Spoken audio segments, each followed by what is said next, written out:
اگر خود حاکم مضمون عرضی کا بتلا دیتا ہے تو اس کی منظوری میں پھر کوئی تردد نہیں رہتا. اس طرح جو دعائیں اللہ تعالیٰ نے بواسطہ وحی جلی یا خفی خود تعلیم فرمائی تو بلا شک اقرب الی الاجابت ہیں. دوسرے، ان میں جس قدر دینی و دنیائی ضرورتوں کی رعایت کی گئی ہے، اگر ہم لوگ قیامت تک بھی سوچیں تو ممکن نہیں کہ ایسے جامع مضامین تجویز کر سکے. یقین جانے حضرت کی ایک ایک دعا پر آدمی اگر غور کرتا رہے نا تو جتنی حکمتیں اس کی کھلیں گی تو آپ حیران ہوتے جائیں گے کہ واقعی الفاظ کیسے الفاظ ہیں. الہامی الفاظ ہوتے ہیں، ظاہر وحی کے الفاظ ہوتے ہیں، اس میں کوئی دوسری بات نہیں ہوتی، بس اس کے اندر حکمتیں پنہاں ہوتی ہے. ایک ایک دعا کو آپ لے جائیں. جیسے میں نے ابھی ایک دعا کا میں نے آپ کو بتایا، ہاں جی، اس طریقے اللہم ارنا الحق الحق ورزقنا اتباع و ارنا الباطل باطل ورزقنا اجتنابا. اب اندازہ کر لیں، یعنی ایسا فاصل بات ہے کہ بس جو حق ہے وہ مجھے حق دکھا دے اور اس پر چلنے کی توفیق عطا فرما، اور جو باطل ہے باطل دکھا دے اور اس سے بچنے کی توفیق عطا فرما. کیسے افراد تفرید سے بچنے کا زبردست انداز ہے. ہاں جی، اس طرح مطلب یہ ہے کہ جو بھی دعا آپ صلی اللہ علیہ وآلہ وسلم کی ہے یا قرآن کی دعا ہے، قرآن کی دعائیں میں یہی بات ہے نا کہ اللہ پاک کے پسندیدہ دعائیں ہیں، جو مطلب انسانوں نے دعا کی ہے، جو اللہ پاک کو پسند آئی ہیں، وہ دعائیں قرآن پاک میں مطلب اللہ پاک نے وہ دے دی ہیں. تو یہ اللہ پاک کی پسندیدہ دعائیں. تو اس وجہ سے ہم ان دعاؤں میں ہی زیادہ تر اپنے جو ہے نا وہ مقاصد کو سامنے لائیں. دوسرے میں جس قدر دنیاوی اور دین و دنیائی ضرورتوں کی رعایت کی گئی، اگر ہم لوگ قیامت تک بھی سوچیں تو ممکن نہیں کہ ایسے جامع مضامین تجویز کر سکیں. تیسرے، بعض اوقات مضمون دعا میں سوء ادب ہو جاتا ہے جس سے الٹی وبال جان ہو جاتی ہے. غرض اپنی رائے و قیاس سے مضمون معین کرنے سے اس قسم کا احتمال اس میں رہتا ہے، اور جو دعائیں منصوص ہیں وہ ان خدشات سے منزہ ہو پڑ رہے ہیں. اور افضل و اکمل طریقہ یہ کہ وہ دعائیں بعینی ہی انہیں الفاظ سے پڑھی جائیں جس طرح منقول ہیں. یہ عملیات والے نہیں ہوتے، یہ کبھی کبھی یہ تعویذ وغیرہ جو لکھتے ہیں نا، تو کسی جگہ پہ جو ان کا استاذ ہوتا ہے، جو عامل ہوتا ہے، جو بڑا، اس سے سیاہی پھیل چکی ہوتی ہے غلطی سے، مطلب ظاہر ہے وہ باقاعدہ اسی طرح باقاعدہ اس طرح کرتے ہیں، ملائکہ اسی طرح بنا دیتے ہیں کہ کہیں ایسا ہو کہ اس وجہ سے تعویذ کام نہ کرے. ایسا ہوتا ہے نہیں ہوتا؟ یعنی بالکل اسی طرح جو مکی پہ مکی مارنے والی بات کرتے ہیں. وہ اکثر مجھ سے عامل وغیرہ بھی کبھی بیعت ہو جاتے ہیں، تو مجھ سے میں جب ان کو بتاتا ہوں ذکر، تو مجھ سے پوچھتے ہیں کہ جگہ کا وہ تو نہیں ہے، مطلب یعنی پابندی کے اسی جگہ پر ہو. ہاں، وقت کی پابندی تو میں بتاتا ہوں، جگہ کی پابندی پھر یہ کرتے ہیں. جگہ کی پابندی اگر نہیں ہو سکے تو پھر یہ چادر کی، رومال کی پابندی کرتے ہیں. مطلب وہ رومال ساتھ رکھتے ہیں، وہ رومال ہر جگہ وہ بچاتے ہیں اور پھر اس پر کرتے ہیں. تو مجھ سے جب کوئی کہتا ہے، میں کہتے ہیں یہ عامل ہے، بس مجھے پتہ چل جاتا ہے کہ یہ عامل ہے، کیونکہ یہ کام صرف عامل لوگ کرتے ہیں، باقی لوگوں کو اس کا پتہ ہی نہیں ہوتا. لیکن بہرحال یہ ہے کہ اگر ہم الفاظ کی حد تک دیکھ لیں تو الفاظ وہی ہوں، اپنی طرف سے اس میں کوئی تبدیلی نہ کرے.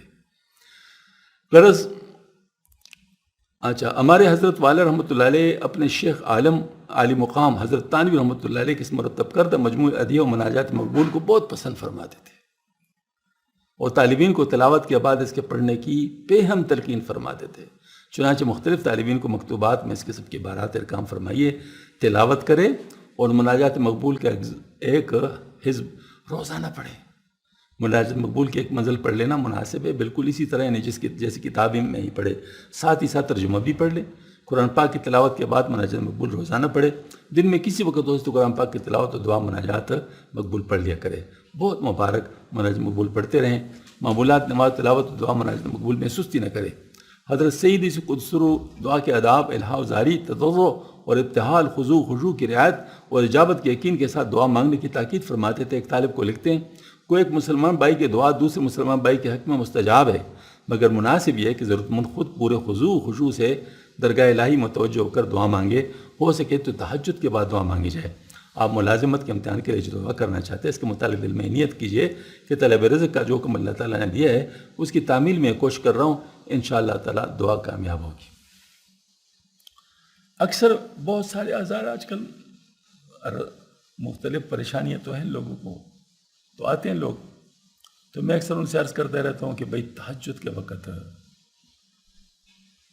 2 رکعت صلاۃ حاجت کی نیت سے بھی پڑھ لیں، بلکہ انہی میں تو صلاۃ حاجت کی نیت بھی کر سکتے ہیں، صلاۃ حاجت کی نیت کر لو، اور پھر جو ہے نا مطلب یہ ہے کہ اللہ پاک سے مانگو، وہ قبولیت کا وقت ہوتا ہے تو اس میں انشاءاللہ آپ کا کام ہو جائے گا، یعنی اسباب کے لحاظ سے بہت بڑا سبب ہے۔